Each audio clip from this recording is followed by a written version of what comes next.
Okay, another episode of Watch You Strappin', and it is the Steinhart Ocean 39 GMT Vintage Premium. And these are not reviews at all, just in case you're wondering. These episodes are just basically wristwatch check with the strap of choice. Today, took it off the stock Oyster and the Jubilee that I have for this, and decided to go with this, I guess, this tan leather strap here. I think it works well with this vintage vibe. It's warm, cozy, comfy, and it's not bad. It's I believe this is from Cheapest Needle Strap once again. Yeah, didn't cost too much, but I think the quality is actually pretty decent for the price, which I can't remember, but I'm sure it didn't cost all that much. Most of their stuff is very affordable and actually pretty decent quality in general. Can't go too wrong, and even just for trying it out, you know. So that's pretty much it. I think it looks pretty good on this. So I guess that's about it. Real quick and simple. Yep, this watch has been great. It's been working out pretty good.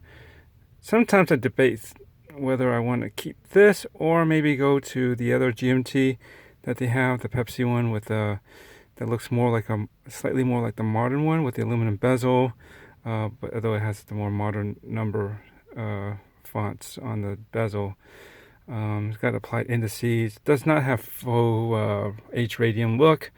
It got crown guards, no drill lug holes, but it looks pretty nice.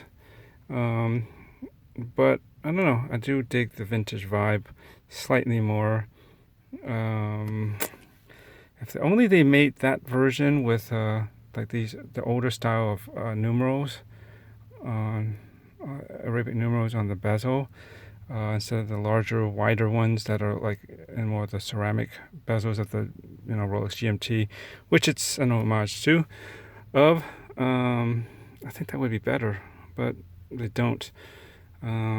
So this is pretty cool.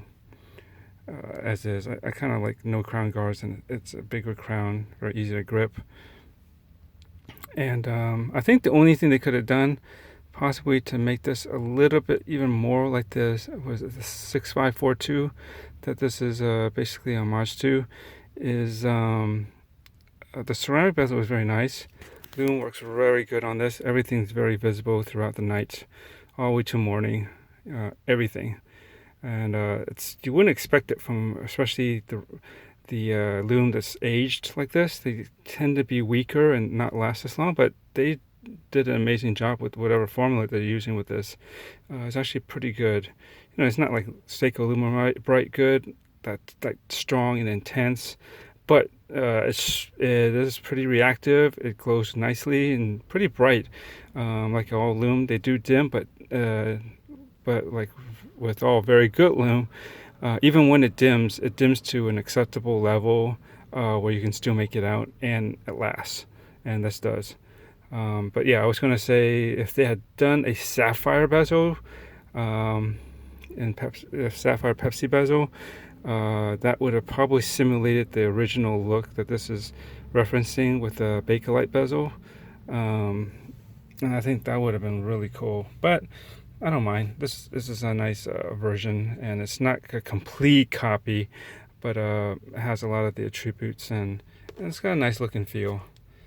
Okay, that's about it. Oh, yeah, this buckle came with it. I'm not sure I'm a real fan with this. I prefer a relatively boring, straightforward standard buckle. But I don't mind. This came with it. It's not a cheap one necessarily, but I prefer one that's just more straight across instead of kind of angled like this at the tip and the center. But as it is, it works fine. Okay, thanks for watching.